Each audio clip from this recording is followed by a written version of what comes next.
If you've clicked in this video, it's because you want to learn and know more about Sapa. And yes, you are in the perfect place. To make it nice and easy for you, we split this video into 3 parts. Number 1, a short trailer of the hike that we did in Sapa and everything you can expect if you're doing a trek, which is the most popular activity to do in Sapa. And if you want to see the longer version, make sure you watch our last video and you can see everything. Numero 2, a tour of the most amazing bungalow that you will find in Cat Village, and you get the views to all of the mountains. And the last section, we made it nice and quick so that you can understand what to expect in Sapa, and it's basically just firing some tips and recommendations. Let's get into the video! The day started at Cho Sapa Market. This is a market where they sell local food and it is absolutely delicious. And the second floor of the market is occupied by the Black Hamon tribe. Something very unique of this place is the meat.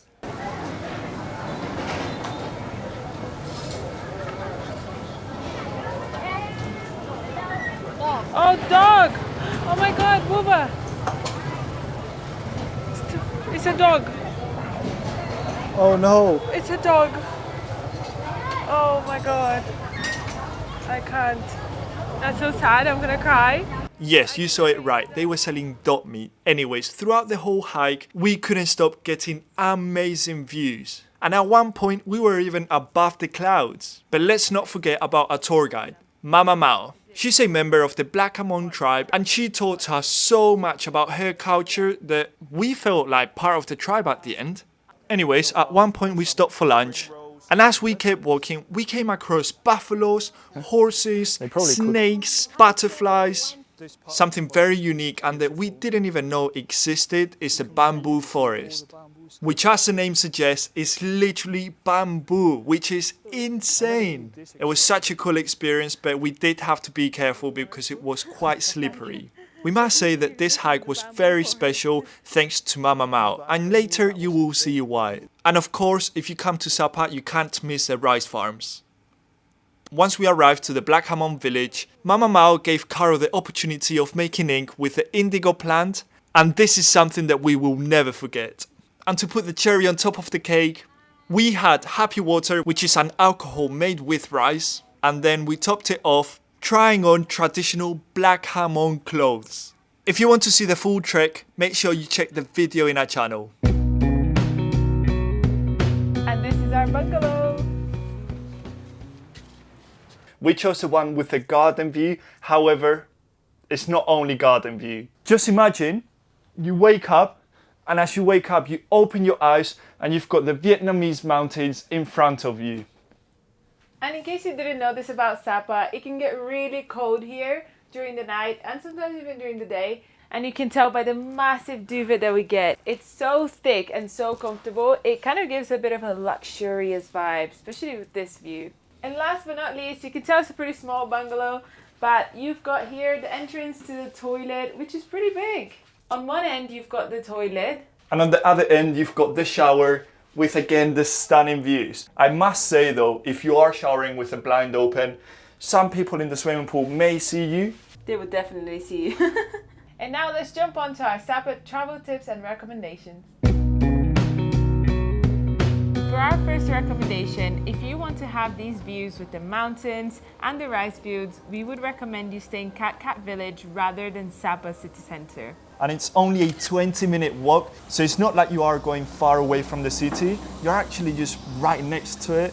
And our beautiful hotel is called Cat Garden House, and it only costs us £23 for 2 nights. Going on to the second recommendation, we have only spent 2 nights in this. We have only spent 2 nights in this province, but I think 2 nights is enough. And we say that because the majority of the things you can do here is trekking, and if you trek for more than 3 days, well done to you. Changing angles because the sun started to hit us, and after the trek yesterday, we need to hide from the sun. And within those 2 to 3 days, you should definitely visit the Sapa market because there is where we learned the most interesting thing. In Sapa, it's very popular to eat dog meat and horse meat and even snakes.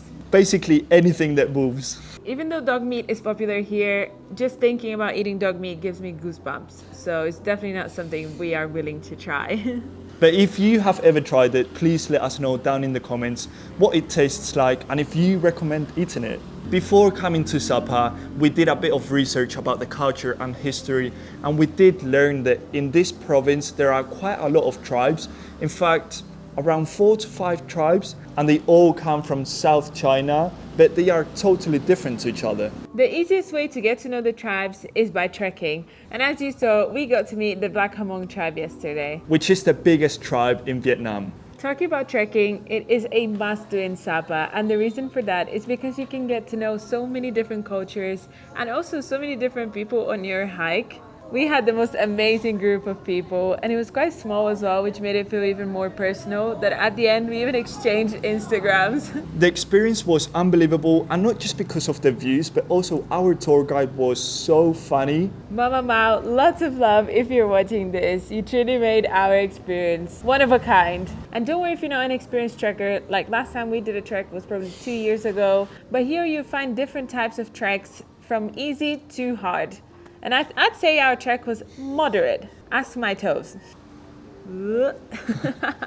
If you want to know more tips and things that we wish we would have known before we went on this hike, then head to our description where you can download our guide completely free.